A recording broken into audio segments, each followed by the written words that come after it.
अगर आप भी खाटू श्याम जाने वाले हैं तो इन 3 बातों को जरूर याद रखना।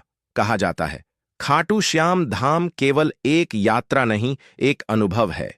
यहां वह पहुंचता है जिसे बुलावा मिलता है, क्योंकि श्याम बाबा के घर में कदम तभी पड़ते हैं जब दिल में आस्था और मन में पुकार हो।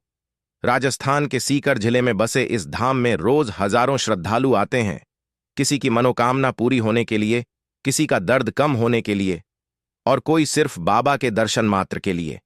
लेकिन खाटू श्याम धाम पहुंचने से पहले 3 बातें हर भक्त को जरूर याद रखनी चाहिए। पहली बात, मन खाली रखो।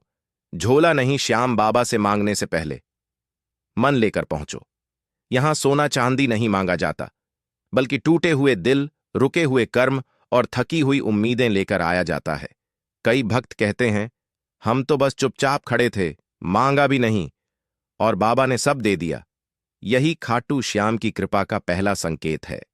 दूसरी बात, चूरमा प्रसाद और चढ़ावा। खाटू श्याम के दरबार में चूरमा का प्रसाद विशेष माना जाता है। चूरमा, नारियल और फूलों का चढ़ावा, मानो भक्त और भगवान के बीच प्रेम की भाषा हो। कुछ लोग अपनी मनोकामना पूरी होने पर चूरमा चढ़ाते हैं, कुछ लोग पहली बार आते हैं और बस झुककर प्रणाम करते हैं। लेकिन चूरमा का प्रसाद वहां की परंपरा और संस्कृति का अभिन्न हिस्सा है। तीसरी बात, धैर्य और सम्मान। खाटू धाम में भीड़ हमेशा रहती है। कई बार धूप, कई बार सर्दी और कई बार लंबी कतारें। भक्त शांत रहते हैं, क्योंकि जानते हैं दर्शन धैर्य वालों को मिलते हैं। लाइन में खड़े लोग सिर्फ इंतजार नहीं कर रहे होते, वे अपने मन की बात श्याम बाबा तक पहुंचा रहे होते हैं। मंदिर का अनुशासन, आरती का सम्मान और श्रद्धा का मौन, यही बाबा का आदेश है। अब जरा इतिहास के उस पन्ने पर चलते हैं। बहुत कम लोग जानते हैं कि श्याम बाबा महाभारत के महान योद्धा बारबारिक ही हैं।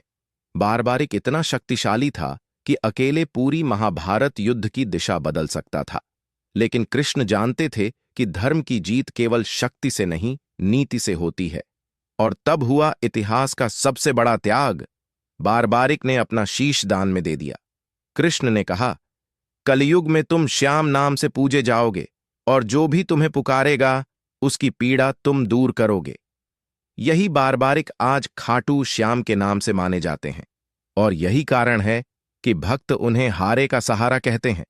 धाम से लौटते वक्त जब भक्त वापस लौटते हैं, उनके हाथ में कुछ हो या ना हो, पर दिल हल्का होकर आता है, जैसे किसी ने दुखों का बोझ उतार लिया हो।